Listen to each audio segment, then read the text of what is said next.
today's project diary, I will give you some information and updates on how to grow garlic. Hi and welcome to Project Diaries. In today's video I'm going to do an update on me growing my garlic. Now I've had a lot of people online saying this isn't possible and they don't believe me because I haven't done an update yet. But the first update was part of the file system that got corrupted on my other computer. So I haven't been able to make a video. And I'm also not officially going to call this video the garlic harvest video because I don't know if you can hear that we've had terrible storms and rain this year and they haven't grown as well as I thought. So what I'm going to do is I'm going to harvest them now, which is really early. I know I said in my previous garlic video that you can harvest these after 4 months. This is possible. They will be tiny, but they will pack a lot of punch and flavour. So these are around about 4.5 months. But ideally you want to make them, depending on which variety, you want to keep them in the ground for about 9 months. So like I say, you can harvest them between 4 or 5 months, but you need to keep them 8-9 months for them to really produce a big bulb. But here you go, I'm just going to show you how I did it now. So I'm just going to go all the way back to last autumn when I first started planting these. These are a few weeks after where my last video left off. Now when I first made my how to grow garlic video, I had no idea this channel was going to go global, so the best time to plant these is autumn, fall or the beginning of winter. As you can see, these are happily growing in the last bit of sunshine that we're going to get this year. Fast forwarding another month and as you can see, winter has really settled in. Now garlic really needs to go through a cool season. Winter months naturally produce something called stratification. Allowing the cloves to experience temperatures of 0 to 30 degrees at this stage will really help the growing system. This dormant stage will later allow the garlic to split into separate cloves. Without stratification, it's possible that the garlic bulb may remain as one large lump. Stratifying the bulb around 30 days at these low temperatures will allow it to start forming a fully mature garlic bulb, which will then in turn produce lots more cloves. But don't worry if you're from a country that doesn't experience winters, I have come up with a system and I will do a video on this in the future, so don't forget to subscribe.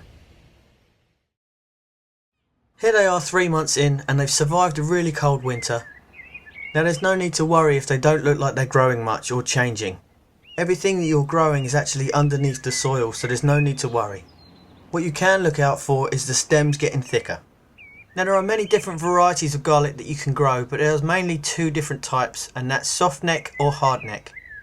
As I'm growing these from shop waste, these are more likely to be soft neck, and these are the ones you see in the shop that have the plaited tops. Now garlics don't really mind what type of weather it is, be it sunny or cold, but the one thing you need to remember is watering. You don't want these to dry out and you don't want them sitting in too much water. The soil has to be constantly moist, and by doing this will really help you get a larger success rate. Now these pictures are from the ones I'm growing this year, but I'm going to rewind and show you where I left off with the older video. As you can see, I've got 3 out of the 4 garlic cloves growing really well. You can see the stems are really thickening out and the green leaves are really looking healthy and natural. Don't worry if the lower leaves start going yellow or the earlier leaves start drying up and dying off. This is completely fine and natural. Now if you remember back, this was one of my smallest cloves, then it was medium, this is growing quite well, and the other one was the largest clove out of all. But those following my channel will know exactly what comes next. Yes, we had weeks of terrible weather and high winds, and then all of these storms started hitting. These came without warning and I had no way of protecting the garden at all. So here they are again. If you remember, this one was the medium, here's the small, and this was the largest clove of all. The one here, I'm not actually sure what happened, but I think something came along and ripped it out, but that obviously died off early on. Now these stems should all be standing upright and a lot greener, but as they're not, I'm just going to harvest them now. Now these are around 4.5 months in, and hopefully you're having better success with the weather than I am. You really don't want to harvest these yet, but what you can do is just dig around the bulb just to see how big it is. If it's not looking big enough after 5 or 6 months, just bury the bulb again. So I've just removed enough soil to get my fingers under the bulb and I'm going to pull it out gently. It's a real shame we've forecast more storms on the way because I would like to keep these in because they're looking really healthy. The root system's great, but there's no way these could have taken any more beating from the wind.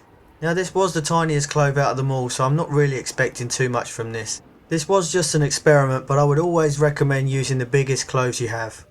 But as you can see, it's still producing a small bulb. So I'm just coming up to the last one now, and this was the biggest and most plump clove out of all of them.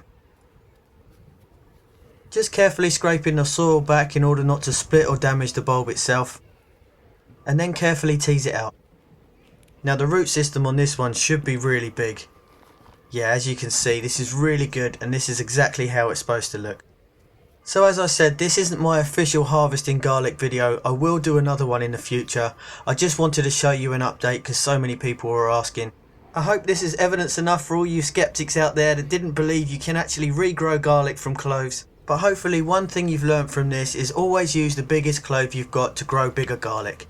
I hope you've enjoyed today's update on growing garlic. If you liked it, give it a thumbs up and don't forget to subscribe. Happy growing, and I'll see you again soon.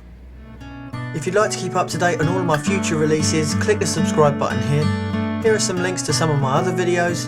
And if you've tried this or any other project, I'd love to see your progress, so please join my Facebook gardening group where thousands of people are sharing ideas and photos daily.